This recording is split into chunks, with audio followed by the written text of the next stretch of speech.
बिस्मिल्लाहिर्रहमानिर्रहीम। अस्सलाम वालेकुम नाज़रीन, उम्मीद और दुआ करता हूँ कि आप लोग जहाँ जहाँ पर होंगे खैर आफियत से होंगे।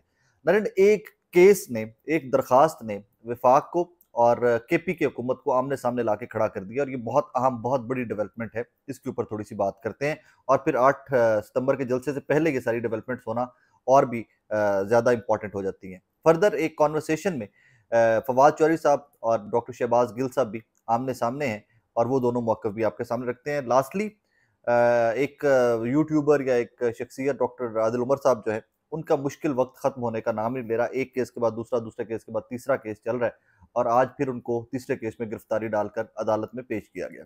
Anyways, let's start with FIA versus KP हुकूमत कि कैसे वो आमने सामने इस टाइम के ऊपर आन खड़े हुए हैं। आपको पता है कि कुछ हफ्ते पहले एक फेक वीडियो हमारी प्रोविंशियल मिनिस्टर जो है पंजाब की इंफॉर्मेशन की, नजमा बुखारी साहबा, उनकी एक फेक वीडियो सर्कुलेट होती है। वो ट्विटर के ऊपर भी, फेसबुक के ऊपर भी, व्हाट्सएप ग्रुपों में भी वो बहुत वायरल हुई वीडियो। वो वीडियो वायरल होने के बाद एक ट्विटर हैंडल था जिसको स्पेशली हाईलाइट करके डॉक्टर अजमा बुखारी साहबा ने कहा कि जनाब मैं इस ट्विटर हैंडल के खिलाफ कार्रवाई करने जा रही हूँ। वो ट्विटर हैंडल था सनम जावेद खान साहबा की बहन फलक जावेद साहबा का। अब फलक जावेद साहबा के खिलाफ उन्होंने एफआईए में दरखास्त दी। सबसे पहले तो वो लाहौर हाईकोर्ट गई थी, आपको याद है, और वो वहां से उन्होंने जाके अदालत का दरवाजा खटखटाया। अदालत ने कहा जी जनाब जाइए एफआईए को जाके दरखास्त दीजिए, उनका रेलेवेंट मामला है। उसके बाद उन्होंने एफआईए को दरखास्त दी। फिर अजमा बुखारी साहब ने कंप्लेंट भी की कि एफआईए वाले अमल दरामद नहीं कर रहे हैं ऑल दैट। आज उस केस की जरा समात का अहवाल सुनिएगा, आपको आइडिया हो जाएगा कि कैसे विफाक और केपी की हुकूमत आमने सामने खड़े हो गए एक केस की वजह से। फलक जावेद के घर कॉल अप नोटिस वसूल करवाया वकील वफाकी हुकूमत। वो नोटिस वसूल किसने किया था? चीफ जस्टिस लाहौर हाईकोर्ट का इस्तफसार। उन्होंने कहा जी, आगे से वकील साहब ने कहा कि घर लॉक था तो हमने वो नोटिस वहां पर आवेजा कर दिया। फलक जावेद जो सनम जावेद की बहन है, वो इस टाइम के ऊपर केपी के हाउस में मौजूद हैं। वफाकी वकील वफाकी हुकूमत असद बाजवा। क्या एफआईए का दायरा इख्तियार पंजाब की हद तक है सिर्फ? आगे से उन्होंने पूछा, मैं आपको आसान सा जरा बता देता हूँ।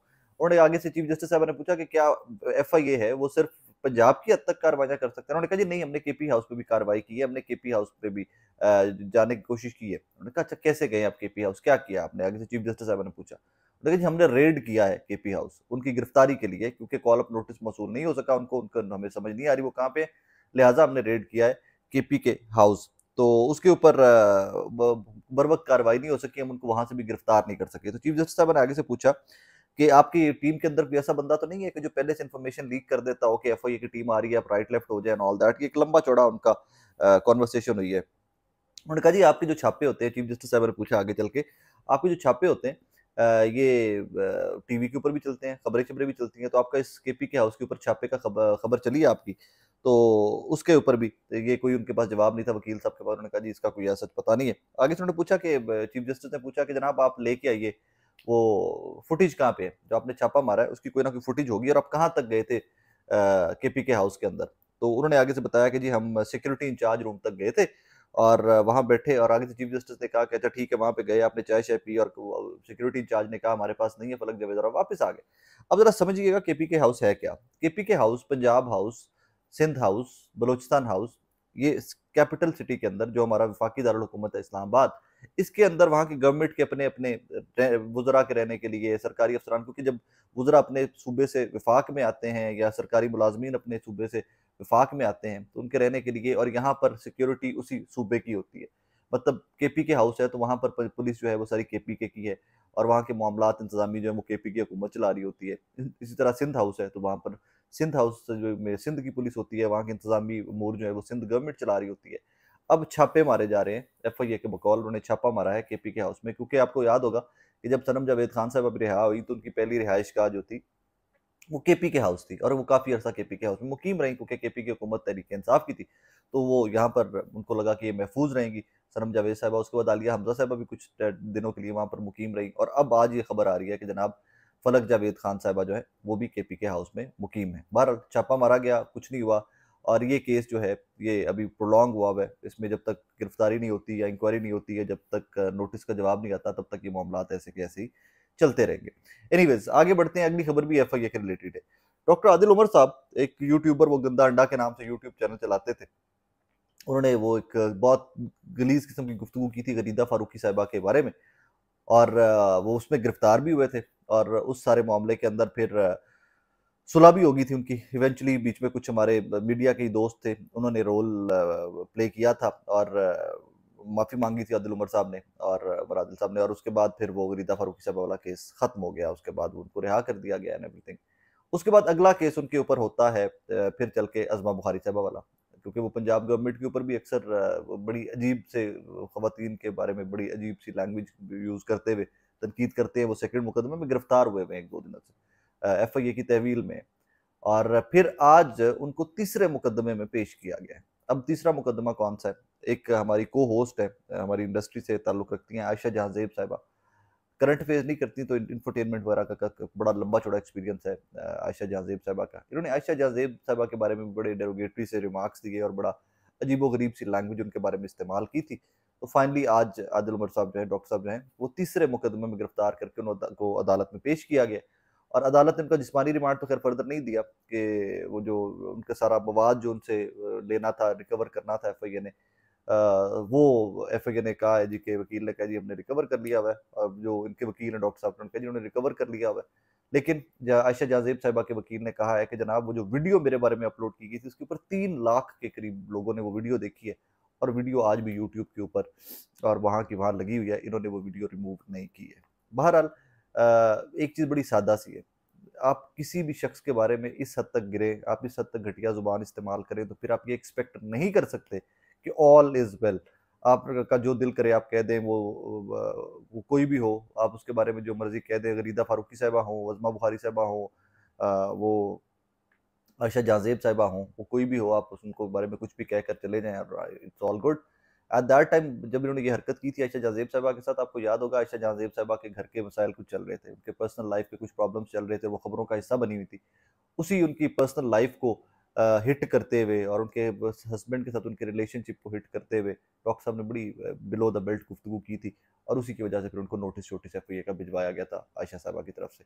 एनीवेज उनको जुडिशियल कर दिया गया। अब जुडिशियल का मतलब ये होता है कि जब जुडिशियल कर दिया गया तो उसके बाद फिर ज़मानतें-शमानतें अप्लाई हो सकती हैं एंड ऑल दैट, लेकिन his tough time is going on.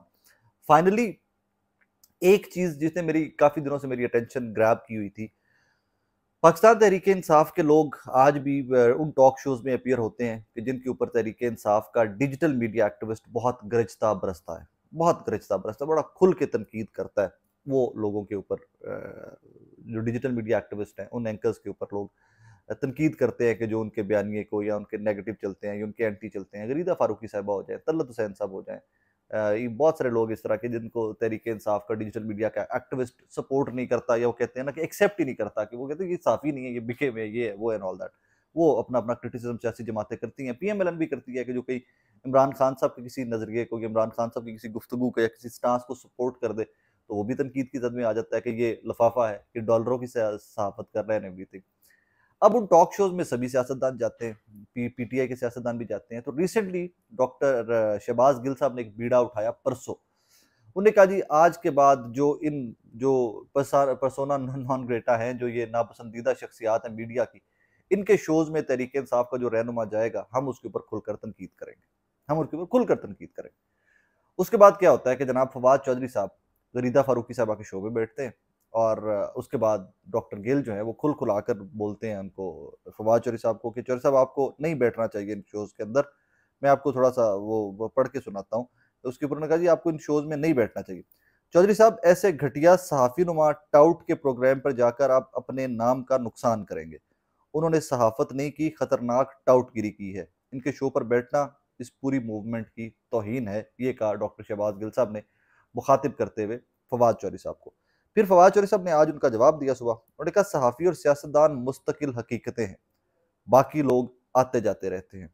अपने नुक्ता नज़र के खिलाफ बात करने वालों को भी स्पेस देनी चाहिए। जमहूरियत इसी उसूल पर खड़ी है। इंशाल्लाह आप वापस आएंगे तो ये सारे नाकदीन उस वक्त आपके साथ होंगे। वक्त बदलते कौन सी देर लगती है।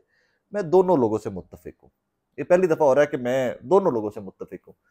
डॉक्टर गिल की बात भी अपनी जगह पे ठीक है कि जब आप किसी का अगले का व्यू पॉइंट सुनना ही नहीं चाहते, आप उसको शो में बुलाते हैं और फिर आप अपना ही भाषण दे के, अपना ही रगड़ के आपने गेस्ट को घंटे का टाइम पूरा करके उठा देना, फ़ायदा क्या हुआ? मैं फवाद चौधरी साहब से ज़्यादा मुत्तफिक हूँ कि आपका पॉइंट इतना वैलिड होना चाहिए, आपका आर्गुमेंट इतना वैलिड होना चाहिए कि जिस शख्स के सामने आप बैठे हो, आपका जितना भी बड़ा नाकिद हो, आप उसको आर्ग्यूमेंट से, दलील से, लॉजिक से, फैक्ट से कन्विंस करके उठें। वो कन्विंस नहीं भी होता तो टीवी की स्क्रीन है, पूरी दुनिया देख रही है, वो उनको समझ आ जाती है कि कौन हारा, कौन जीता, किसने कन्विंस किया और किसने कन्विंस नहीं किया।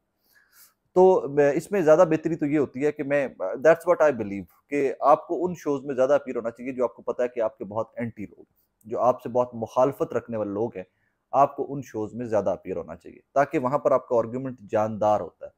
वरना एक बंदा जो आपके पहले ही आपकी लाइन लेके चल रहा है, आपने आर्गुमेंट वहाँ पर क्या करना है, या पहले ही एक बंदा जो आपके नैरेटिव को सपोर्ट करता है, आपने वहाँ पर आर्गुमेंट क्या करना है, आपने गुफ्तगू वहाँ पर क्या करनी है। लिहाजा वो लोग, मैं किसी को भी पिन पॉइंट नहीं कर रहा, वो लोग जो आपके पीएमएलएन के मद्दे मुकाबिल, या कह लीजिए कि पीएमएलएन की गवर्नमेंट को बहुत ज़्यादा सपोर्ट नहीं करते, 8 फरवरी के इलेक्शन के ऊपर वो कहते हैं कि डाका है या सवाल उठाते हैं, उन लोगों को ज़्यादा उनके शोज़ में पीएमएलएन को जाना चाहिए, ताकि अपने नैरेटिव को ज़्यादा बेहतर तरीके से एक्सप्लेन कर सके। इसी तरह तहरीक-ए-इंसाफ को उन लोगों के शोज़ में ज़्यादा जाना चाहिए कि जहाँ पे उनको लगता है कि ये जी हमारे थोड़े से एंटी व्यूज़ रखते हैं, हमसे मुखालफत रखते हैं और हमारी मूवमेंट को या हमारे नैरेटिव को बहुत ज़्यादा सपोर्ट नहीं करते। सो आई थिंक उनको उन शोज़ में ज़्यादा जाना चाहिए, ताकि वो जाकर अपने व्यू पॉइंट को, अपनी बात को खोल कर ज़्यादा एक्सप्लेन कर सकें और ज़्यादा से ज़्यादा लोगों तक पहुँचा सकें। एनीवेज़, इस व्लॉग से इतना ही।